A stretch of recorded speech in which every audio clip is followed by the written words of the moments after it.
There is a kind of wound that doesn't come from your enemies. Enemies you expect. You watch them, you brace for them, you know which direction the blow is coming from. But there is another kind of wound, one that comes from the hand you trusted most, the one you let close, the one you fed at your own table. And that wound cuts differently. It doesn't just hurt the body. It rewrites the way you see everything that came before it. Every memory gets a question mark stapled to the back of it. Was that real? Did they mean it? Was I a fool the whole time? If you are listening to this because someone you trusted, someone you loved, someone you let in close has betrayed you, I want you to know something before we go any further. You are not the first person this has happened to, and more importantly, it happened to God himself in human form, in the most intimate way possible, and what he did next is the map for what you're supposed to do now. Fishermen have a phrase for the most dangerous kind of leak on a boat. It isn't the crack in the hull you can see, the one from a rock or a storm, because you can find that one, you can patch it, you can point to exactly where the damage came from. The dangerous leak is the one below the waterline, hidden, slow, coming from a seam that was supposed to be sealed tight, a place you trusted completely because you built it yourself, or because someone you trusted built it for you. By the time you notice the boat sitting lower in the water than it should, the damage has already been spreading quietly for a long time. That's what betrayal from someone close to you feels like. It isn't the obvious attack from open water. It's the slow realization that the leak was coming from inside the vessel the whole time. From a seam you never thought to check because you never imagined you'd need to. If that's where you are right now, sitting with the realization that someone close to you was never as solid as you believed, I want to walk through this with you slowly today, because Scripture doesn't tiptoe around betrayal. It doesn't happen to background characters in the Bible. It happens to the two most central figures in the entire story, Joseph and Jesus. And in both cases, the betrayal comes from the last place anyone would expect it. From brothers, from a trusted friend, from someone who ate at the same table. Picture a boat, not caught in a storm, but tied calmly at the dock at night, quiet water, no wind at all. That's often how betrayal actually happens. Not in the middle of chaos, but in the stillness, when you least expect an attack from someone standing close enough to help you tie the ropes. That's the picture we need, because the betrayal of Jesus didn't happen on a battlefield. It happened at a dinner table, among friends, in candlelight, over bread that had just been broken and shared. Matthew's Gospel tells us that during that very meal, Jesus said one of the 12 men sitting with him, eating from the same dish, would betray him that night. And here's the detail most people skip past too fast. Judas wasn't a stranger who infiltrated the group. He was one of them. He walked with Jesus for 3 years. He watched the miracles. He heard the teaching meant only for the inner circle. He held the group's money. He was trusted with access most people never got. And he used that access to sell a kiss for 30 pieces of silver. I want to sit with that phrase for a second, because it's often the exact size of what happens to you too. It's rarely a stranger who betrays you. It's the friend who knew your secrets, the family member who sat at your table, the partner who saw you at your worst and used it later as ammunition, the business partner who smiled at you in meetings while quietly taking what wasn't theirs. Betrayal requires proximity. It requires access. That's what makes it so much worse than an attack from an outsider. An outsider can only hurt what's visible. Someone close to you can hurt what's hidden, and that's exactly what makes the wound so deep and so slow to close. Think about what Judas actually held. He held the group's finances. John's Gospel tells us plainly that he kept the money bag and used to help himself to what was in it. That's not a small detail. It means the betrayal at the end of his story wasn't a sudden, uncharacteristic moment of weakness. It was the final expression of something that had likely been quietly happening for a long time. Small compromises, small thefts, small dishonesties that nobody else noticed because he had earned enough trust that no one thought to check. That's often how the worst betrayals work. They rarely begin the night they're finally discovered. They begin much earlier, in small unnoticed moments, while the person doing them is busy building the exact trust they'll later cash in. And notice something else about the scene. When Jesus announced at the table that one of them would betray him, the other 11 didn't turn and point fingers at Judas. Matthew's Gospel says they were greatly distressed and began asking one by one, "Lord, is it I?" Not one of them suspected Judas specifically. That's how convincing proximity can be. The person capable of betraying you often looks, right up until the moment it happens, exactly like everyone else who loves you. That's not a reason to live suspicious of everyone close to you. It's a reason to stop blaming yourself for not seeing it coming. The disciples who had walked beside Judas for 3 years didn't see it either. Long before Judas, there was another betrayal in Scripture that reads almost too painfully close to real life to be comfortable. Joseph, the favored son of Jacob, dreamed dreams of his own future significance and told his brothers about them, the way young people do when they haven't yet learned that not everyone wants to see you rise. His brothers hated him for it. Genesis tells us plainly that they hated him so much they could not speak a kind word to him. And one day, out in a field far from their father's eyes, they didn't just betray him with words, they physically threw him into a pit, sat down to eat a meal together while he screamed for his life below them, and then sold him into slavery to a passing caravan, his own brothers, his own blood. The people who should have protected him instead auctioned him off and lied to their father, showing him a coat soaked in animal blood, letting the old man believe his son was dead. Here is what I want you to notice because it matters for you today. Joseph didn't see it coming from strangers. He saw it coming from the people closest to him, the people who shared his home, his food, his last name. And for years afterward, sold into a foreign land, falsely accused, forgotten in a prison cell, Joseph had every reason to let that betrayal define the rest of his story. He didn't know yet that one day he would stand in front of those same brothers again, now with power, now with the ability to destroy them completely, and that in that moment he would say something that has echoed through Scripture for thousands of years. You meant evil against me, but God meant it for good. Think about the years between the pit and that final confrontation. Joseph wasn't handed a quick resolution. He was sold as a slave in a foreign land, falsely accused by his master's wife of something he didn't do, thrown into a prison he didn't deserve, and forgotten there by a man he'd helped, who promised to remember him and then simply didn't for 2 more full years. That's a long time to sit in the consequences of someone else's betrayal without a single visible sign that anything is turning around. If you've been sitting in the aftermath of what someone did to you for months, maybe years, wondering if anything good will ever come of it, Joseph's story doesn't rush past that waiting.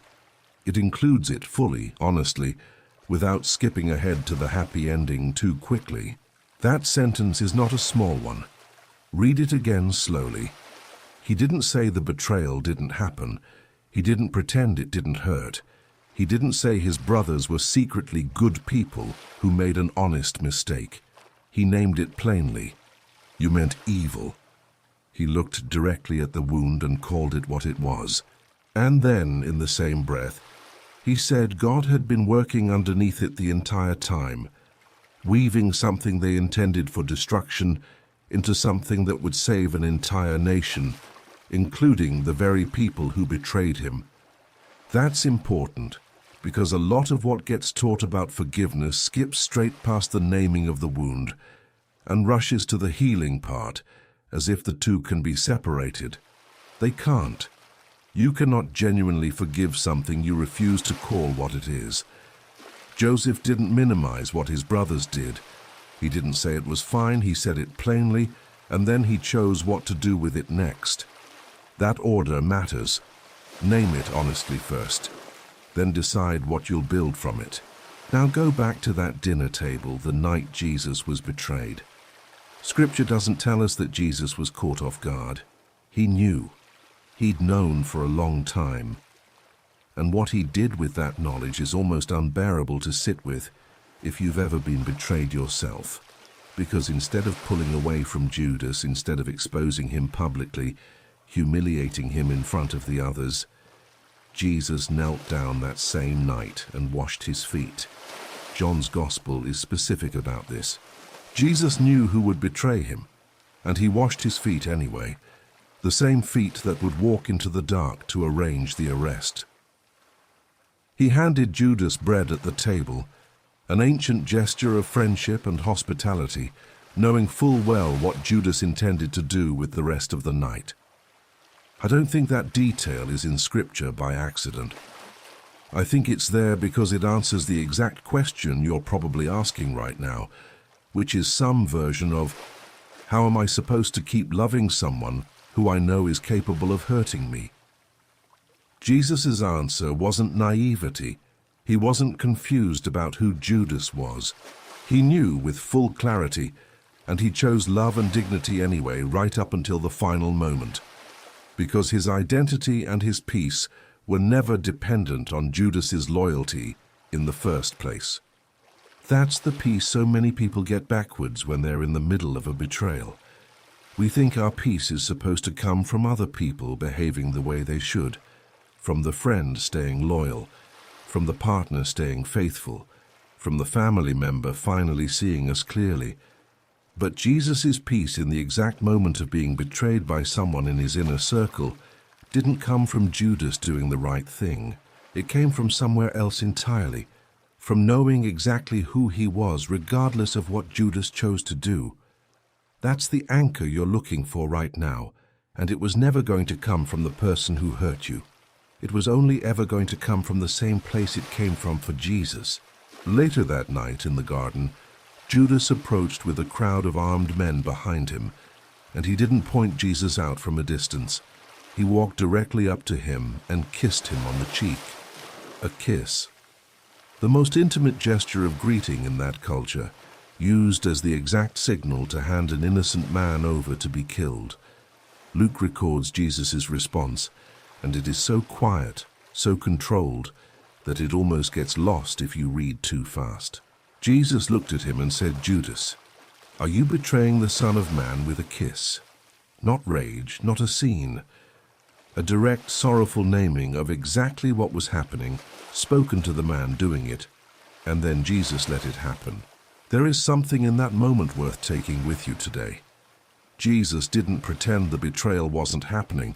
He named it out loud to the person doing it, and then he didn't spend the rest of the night plotting revenge, gathering evidence to ruin Judas's reputation, or rallying the other disciples into a smear campaign. He let the moment be what it was, and he kept moving forward into what he came to do. Betrayal didn't get to write the rest of his story. It only got to be one chapter in it. David understood this same pain long before Jesus walked the earth, and his words about it are some of the most raw in all of Scripture. In one of the Psalms, he writes about an enemy who mocked him, and he says, that would have been bearable, he could have hidden from that. But then he says, it was you, a person like myself, my companion, my familiar friend. We used to take sweet counsel together and walk to the house of God amid the throng. That's not the language of a distant political rival. That's the language of someone describing a close friend who turned. David knew exactly what it felt like to be wounded by someone who used to walk beside him in worship, someone who once shared his most private thoughts, and he didn't pretend that pain away either. He wrote it down. He brought it honestly before God, unfiltered, And that honesty is exactly what let him move through it, instead of staying buried under it. David's story of betrayal didn't stop with words on a page. Years later, his own son Absalom would turn against him in an attempted coup, and the man who helped orchestrate the plot's strategy was Ahithophel, David's own trusted counselor, a man so respected that Scripture says his advice was regarded as though one had inquired of God himself. David had leaned on this man's wisdom for years, and when the betrayal came, it didn't come as a stranger's coup. It came with the fingerprints of someone who had once sat at David's side, helping plan the kingdom's future, now helping plan its downfall. David had to flee his own palace, weeping as he climbed the Mount of Olives barefoot, his head covered in grief, betrayed by his son and by the friend who taught his son how to do it well. And yet even in that lowest moment, Scripture records that David didn't collapse into permanent bitterness. He prayed a very specific prayer, asking God to turn Ahithophel's counsel into foolishness, and then he kept walking forward, one grieving step at a time, trusting that God had not lost the thread of the story just because someone close to him had pulled hard on it. That's worth remembering if the betrayal you're carrying didn't happen once and end quietly, but instead spiraled into something bigger, something that cost you more than you ever expected a single relationship could cost. David lost his kingdom's stability for a season. He didn't lose his faith that God was still writing the ending. Here's something worth sitting with. Scripture never asks you to pretend betrayal didn't happen or that it didn't hurt as much as it did. David brought his raw anger to God in the Psalms. Joseph named his brothers evil directly to their faces. Jesus called out Judas by name in the very moment of the kiss. None of them skipped the step of acknowledging the wound. What they refused to do was let that wound become the architect of what came next. That's the distinction. Feel it fully. Name it honestly. But don't hand the pen to the person who hurt you and let them keep writing the rest of your story. If you're in the middle of this right now, if someone close to you, someone who shared your table, your history, your trust, has done something that has cracked the ground underneath you, here's what I want you to take from all of this. First, you're allowed to name what happened plainly, the way Joseph did, the way Jesus did in the garden. You don't have to soften it into something smaller than it was to be a person of faith. Second, your peace was never supposed to come from them changing, from them apologizing, from them ever admitting what they did. If it depends on that, you may be waiting a very long time, and some people never get that apology. Jesus never got one from Judas. Your peace has to be anchored somewhere sturdier than someone else's conscience. Third, and this is the part that takes the longest to actually live out, not just understand intellectually. Forgiveness is not the same thing as reopening the door to full access again. Joseph forgave his brothers, genuinely, tearfully, but Scripture is honest that even after the reconciliation, his brothers still feared what he might do, still wondered if his forgiveness would hold once their father died. Forgiveness released Joseph from carrying the weight of vengeance. It didn't erase the wisdom he'd gained about who those men were and how much unguarded access made sense to give them again. You can release someone from your anger and still be wise about what you rebuild with them. Those are not contradictions. Jesus loved Judas right up to the last moment, washed his feet, called him friend even at the arrest, and still let the consequences of Judas's choice play out. Love and boundaries were never opposites in Scripture. They were always meant to travel together. And last, remember what Joseph said, because it's the sentence that eventually turns a wound into a testimony instead of a permanent scar. You meant evil, but God meant it for good. Not that the evil was secretly fine, not that it didn't count, but that God is not intimidated by what was done to you. He is not scrambling to catch up. He was already working underneath the very thing that broke you. and what was meant to end you can become in time the very thing he uses to save something you can't yet see. Joseph couldn't see from the bottom of that pit that he would one day save the very family that threw him in it. Jesus in that garden knew exactly what was coming, and 3 days later walked out of a grave that betrayal thought would be the end of the story. There's a companion story to Judas that Scripture places right alongside it, almost deliberately, as if to teach us something by contrast. That same night, while Jesus stood on trial, Peter, another one of the 12, another close friend, denied even knowing him 3 separate times, the last time with a curse while a servant girl and a few bystanders asked if he'd been with Jesus. Luke's Gospel includes a detail that is almost too tender to read quickly. At the exact moment the rooster crowed after the 3rd denial, Jesus turned and looked straight at Peter. Not from a distance, not through a messenger. Jesus turned and looked him in the eyes in the very moment of his failure, and Peter went out and wept bitterly. Here is why that story matters so much when you're dealing with betrayal. Judas and Peter both failed Jesus that night. Both denied him in some form, but Scripture treats them completely differently. And the difference isn't the size of the offense, it's what came after.